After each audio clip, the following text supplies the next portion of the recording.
It's so wonderful to be back here in Roanoke. I was here at Expo in 2012, and I had a wonderful time. At the time, I was still solidly North Carolinian. And if we want to go ahead and get started, yep, there it is.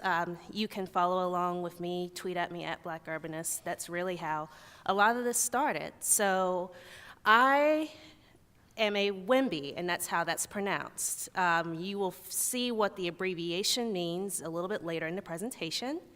I am also now officially a Washingtonian. That's been within the last few weeks. But before that, we can move on.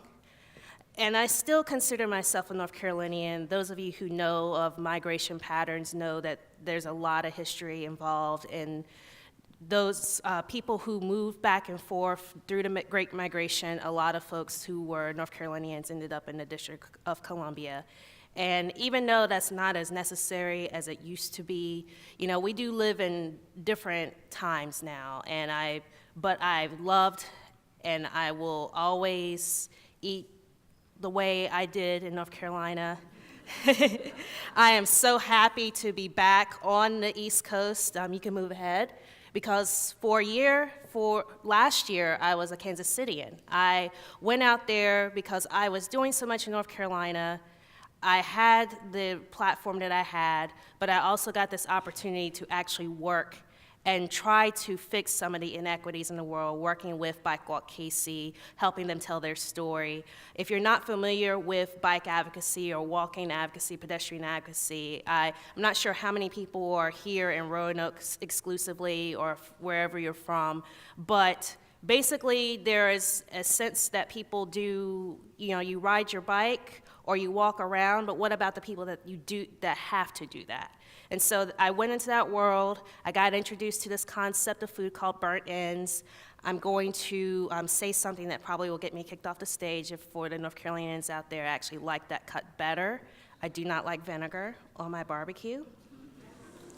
I know, but it's, this is how the ability to be able to go around and learn and, I definitely conquered my inferiority complex by standing up there and saying that, and we can move along. So what puts me up here? First and foremost, I'm an author. I wrote my first book at age 6. It was about strawberry jam moving from the cabinet to the refrigerator, as it does when you open it. It traveled on a train, and there was a sequel where it hung out with grape jam and apricot preserves, and it celebrated its birthday, and it also traveled back and forth on the food track from the cabinet to the refrigerator. As I grew older, I basically noticed that there weren't a lot of people like me in the room. I was doing my graduate studies at UNC Greensboro in public affairs. I had done undergraduate at NC State University in communication. So I had developed that toolkit already. I just followed my love of writing and English language on up through, my early adulthood. And then I get into this program, and I had always been interested in the city. And I was reading, and I was wondering why, in the books, in the textbooks, when you talk about Black culture, at least as far as like Black political power and all these things, why are we only represented a certain way? And so that's where the Black Urbanist came from. In 2014, I turned some of my better blog posts into a book, and this is me at my book signing at Scuppernong Books in Greensboro. Again, another example of a wonderful human-scaled, people-scaled place coming back to life in downtown Greensboro, and having that bookstore has been vital. Those of you who are Greensboro folks in the room know we need to continue to love on Brian and the company there at Scuppernong. And we can move on to the next slide. And I also occasionally now, in the past few years, have been called upon to help communities figure out what they need to do and what they need to say. I just recently got done with my portion of a project in Birmingham, Alabama, where we're reactivating the space to not only just be a library with a field surrounding it, but it'll be a gathering space, a park. Again, Greensboro folks know about LeBauer and the work that's been put into that and what has manifested that. I have not been home since that opened. I'm looking forward to, I don't know, those of you in the room, I will have seen it. Those of you watching, I will definitely have seen it by then. And just the idea that we can talk to people, and we have to talk to people to get what they need to get and give them a chance to, be who they are and really make a community what it is. And so that's, again, I write about things, I theorize about things. Clearly, I've created a theory for you to think about today. But I've also started to move into working together with different designers and planners and architects and developers to make these visions, the vision that the architect or developer has, the vision that the community has, come to life. So next slide. And I love the fact I actually sold my car. I drove my car from Greensboro to Kansas City. It did not come back with me. And part of the reason it did not come back with me is that I have one of the best transit systems to work with in the United States. And sometimes that transit system is literally just my 2 feet, but that's made possible. And even though I'm a nerd, and even though this is literally the Walgreens at Union Station, I love the wall so much, I had my friend take a picture of me in front of this wall. Literally, this is on the front of my phone. But I feel like we really do want to, we're building all these different areas. We're rebuilding a lot of, clustered spaces, especially where the space we're standing in and where we've been walking around. But being able to get to transit has been vital for me, and it's vital to people who don't have choices. So even though I like actually riding the train and the bus, I'm also I am a person who's committed to pushing that idea far and wide, even in small cities. And again, I'm an MPA, I understand budgetary, but we're going to put the idea out there that we should work on our transit systems. And again, I'm a nerd, so that's part of that. I'm a cyclist, and I'm very proud of my bike. I have ridden since I was younger. My father taught me, and we actually rode a lot around Greensboro. And in areas, this was years ago, we've put in the Greenway, and it's made it a little easier to ride. Those of you who've been down to Burnmore Park know we've got a nice little circular set of paths there. But, just the knowledge of safety and the knowledge of this is an actual viable transportation mode. The bike you see in the picture there is a fitness bike. I use it to commute. I just had a rack and fender put on it to really make it ready to go for living in a city like DC. And move on. And then again, these are my familiar connections, and I've left some off. My dad is to my left, your right. In the middle, you're looking at my 89-year-old grandmother and her 97-year-old sister. And then on the side, you're looking at my dad's sisters and nieces, and and there's so many more family members and friends I could have put up here behind me. You'll meet my mom on another slide, but just really, I wanted to put this up here to remind everyone that, who we are as family and who our family ties are important. And that's what makes us, what we are. And sometimes it's what makes us have sometimes the inferiority complexes. And that really is what kind of hits us and makes us realize the world isn't as equal as it could be. And so getting into that, let's move on into this is what WIMBY stands for. Why not in your backyard? And that is a question that I've constantly asked myself. I constantly ask it in my work. I'm going to challenge you to ask it yourself. You probably, especially those of you who are years along or even in the baby stages of creating a new project. Why not have it here? Why not have it in Roanoke? Why not have not just projects, but different types of people at the table? Being able to handle, the happy sides and also sort of the sad and the angry and the frustrated, and taking that stew and creating that salad that creates what we really truly know as community. So again, continuing to ask that question as you conquer your inferiority complexes and as you get to the point where you don't have to ask this next question, and actually, continuing to ask this question, why isn't the world equal? And this is a question that I'd asked before, but unfortunately, I've really started to ask myself as we've seen all this different turmoil happen, not just with what we've seen with protesting and why people have been on the streets lately, but also, what the root of that has been. Are people getting what they need financially? Are people feeling like they belong? When you walk in a room, do you feel like you don't belong? And sadly, that happens a lot. Yes, you may have the same credentials, you may have the same opportunities in theory, you may have some privileges, but there's some sort of privilege we all have to check. And unfortunately, some of us have a few less privileges than others. And that's not scary. That should not be scary language. We all have something that we bring to the table, and that all feeds into that. And I'm able to admit that I have a civic inferiority complex. And I want to linger here on this slide to talk about the fact, as you've seen, I'm on my third city in 18 months, and there's a reason for that. For my whole adult life, I've chased this feeling of, do I belong here? Does the city have enough of what I need? I've given you a sense of who I am as a person and things that matter to me. When you're creating projects, when you're doing things, what are you doing to, keep people from having that thing? And let's move into the definitions here. So in psychology, this is the definition in psychology. Essentially, it's realistic or unrealistic, it's still that feeling that, you don't belong, that you are not doing enough. Some might call this imposter syndrome, especially on the individual level.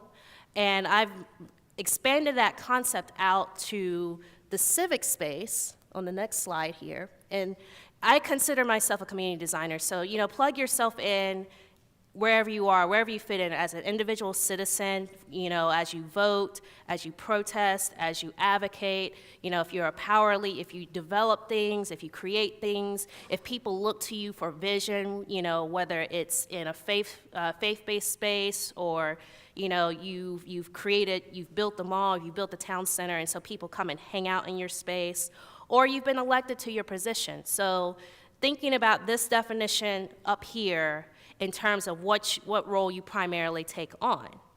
And so I do want us to think about what kinds of roles we can take on.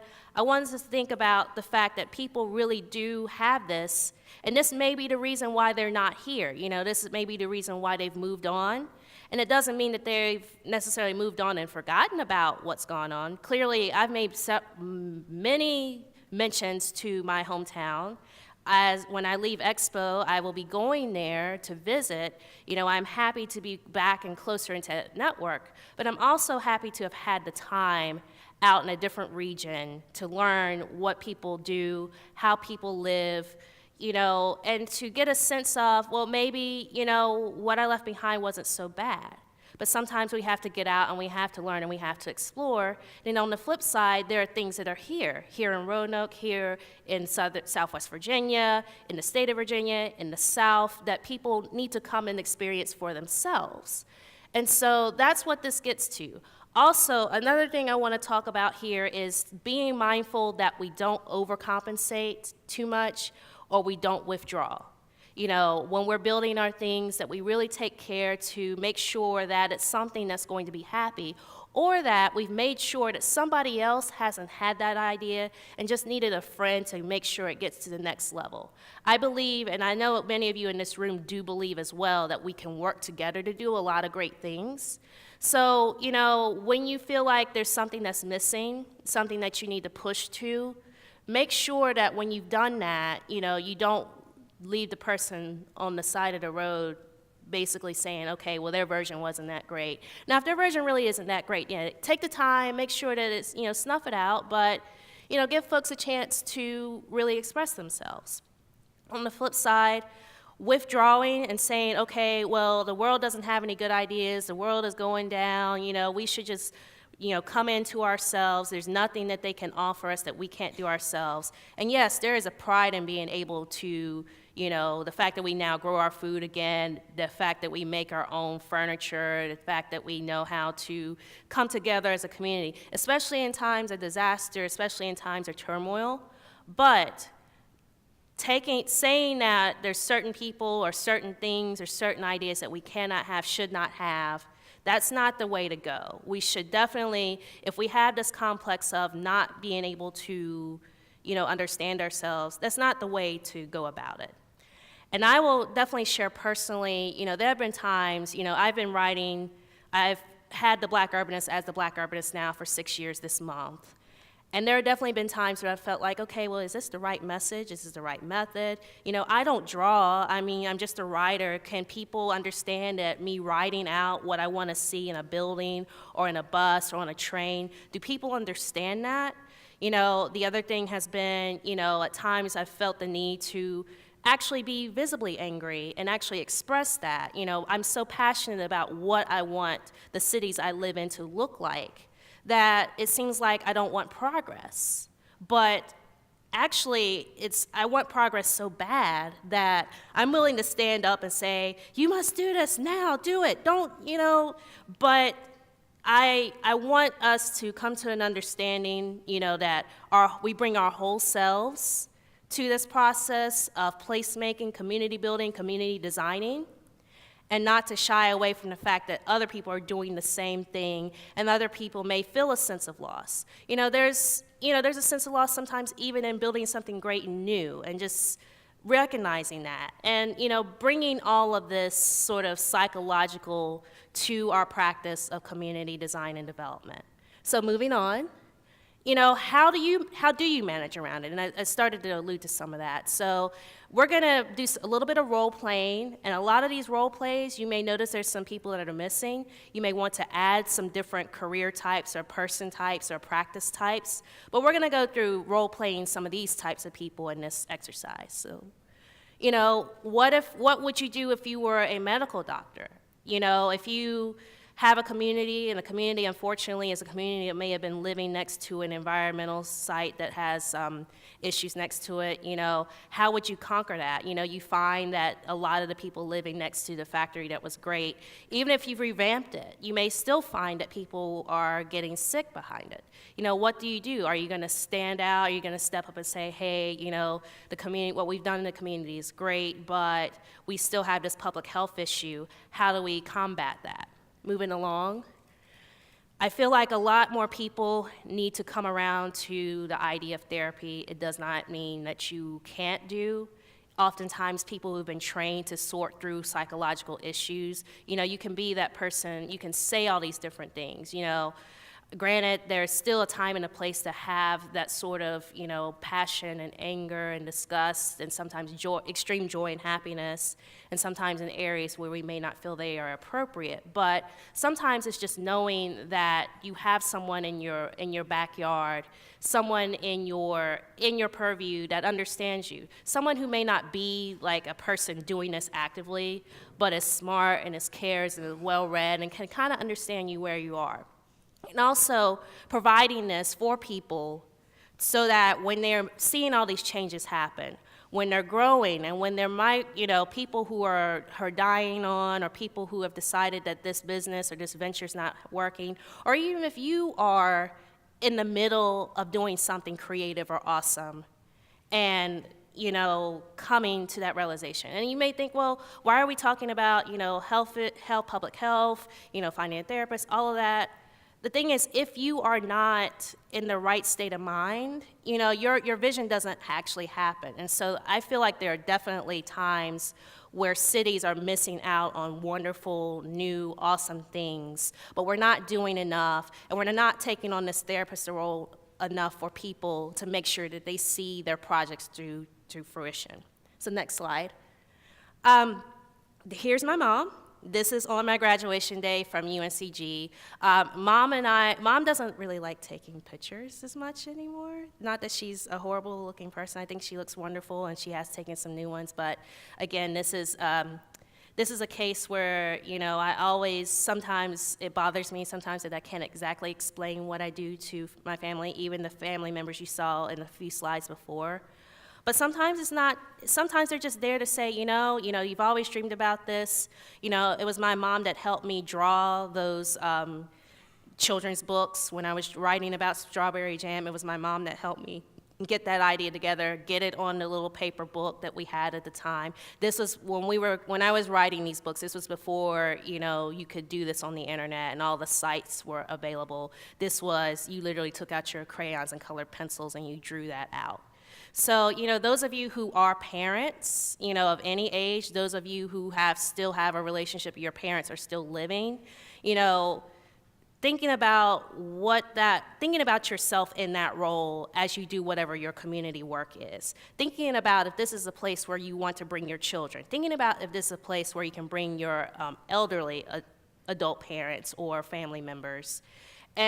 Or just, like someone else has said already today, taking your colleagues and treating them like your children and encouraging them to grow and prosper and, doing whatever it is, cooking or whatever it is that you would do for a child or a parent there.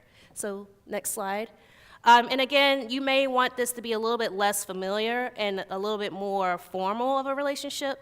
But again, if you know about, kids who are artists and they need that outlet, making sure you hear about that, and instead of assuming, oh, well, they're artists, maybe it's not the greatest, but I want them to be able to do that. And here's a place in the community that they can do that. Making sure that you realize that, every kid's definitely still capable of learning. And hopefully, everyone in this room, again, is committed to community change, is committed to an open mind, and knows that, we definitely should not write off anybody and anything that's different, and realizing that people have different styles, different ways, all these things. So moving on. And it's not to say that you need to have a person like this in your life. Single people do a lot of awesome things. But if you do find yourself in this position, think about what kind of support would you give, and think about what kind of support that would look like as a community builder or maker or doer.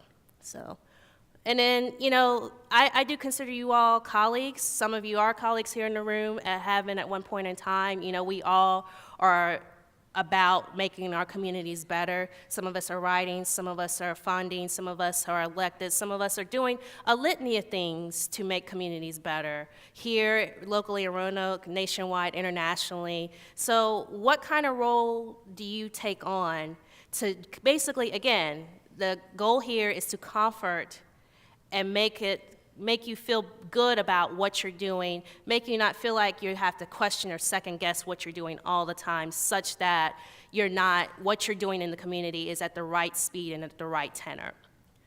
And so why this method? Why take on a more psychological focus? Why take it out of sort of an analyst level, or just looking at data or looking at what's already been done? So move in. People who are like, why not do this? And if they're constantly ragging, if there are those people on your Facebook and Twitter and I guess now Snapchat or wherever they are, that they are constantly ragging about what you're doing, really truly think about what they're saying. Because again, these are people who care enough about what you're doing, even though they may not like what you're doing, to make sure that it's known that there's something else that you could do.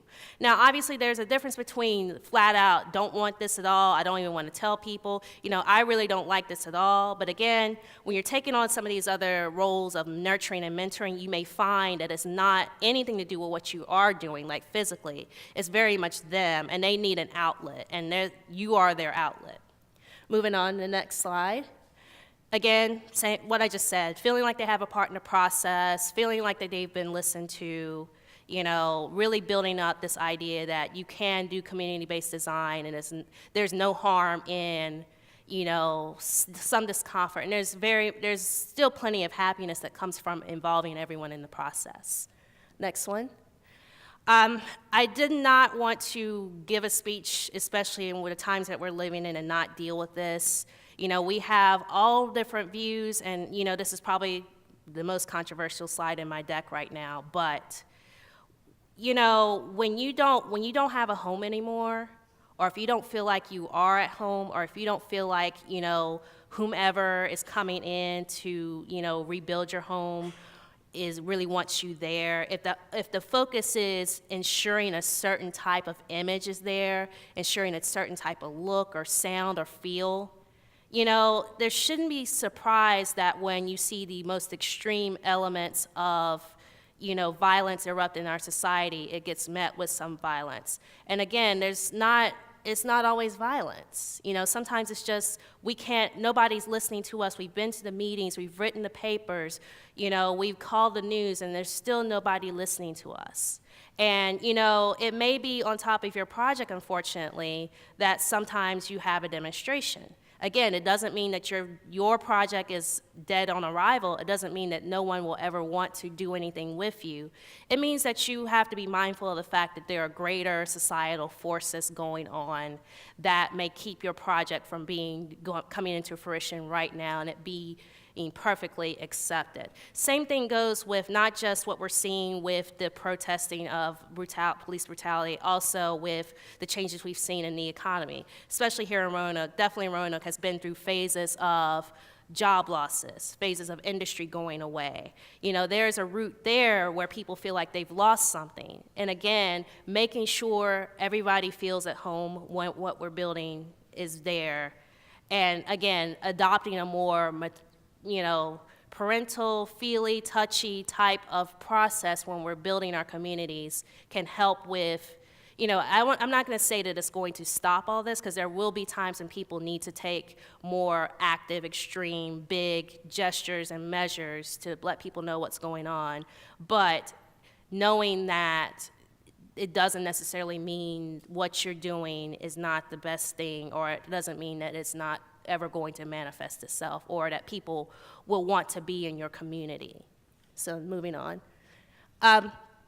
This is more of our folks, our normal folks who just hang out at City Hall and they basically just request the records, or, they're blogging and they're blogging constantly and they're constantly writing off, and it's like you see their name, you see your name in this blog all the time, or you see your name, being brought up as, oh no, that what they've brought here is an automatic gentrification starter, it's an automatic displacement. Again, sitting down and talking to these people, and it takes a lot of patience sometimes to go through that. But again, I want you all, if you need help, imagine that they're me. Because I've been this person sometimes. I've been that person to say, oh no, I don't know if I want this, because I don't know if the communities that are represented here will be represented properly. So, and then much more lightheartedly, if you have a restaurant, if you have a park, these are the people who love it so much. They are the ones, Instagramming and Snapchatting it. And as you can tell here, I'm a little bit more of an Instagrammer than a Snapchatter. I'm understanding it all. This is the point where I start to feel old as a millennial, because I don't quite get it yet. But I'm getting there, because again, I did study communication and social media, and I think social media is so powerful. Again, I would not be here without social media. So again, you definitely want to make sure you know who your foodies are, know who your champions are, know who your biggest fans are. And on the days when it gets too much, you get too much of the negative spirit and the negative energy, find those fans and find those people, the people who are touchy-feely, the people who actually have a really nice, passionate response to whatever you're serving or making or doing.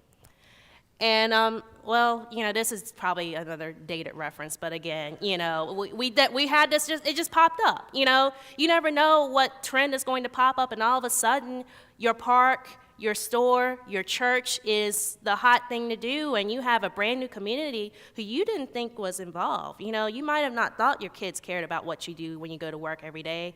All of a sudden, they want to go all around the city and take pictures and learn history. So this slide is definitely just here for, just like learning and understanding protest movements and political power and that manifestation, understanding, new things come from different places every day. And even though some of us consider ourselves hip, 5, 10 years down the line, or even 5 or 10 months down the line, we may get hit with something that's really unique and cool, and we need to understand it as community builders. And again, just, they may not have the certifications that you have, but again, they may not be your colleagues, but again, there's value in listening to all different types of people. And so, let's just think about this as I start to close this here. You probably have a lot of pretty papers and dreams, and I want everybody to continue to dream and draw and build and do, but making sure that you hear about everybody and hear everything that's going on with them. And so we can do this. Thank you, guys. And come eat lunch with me tomorrow.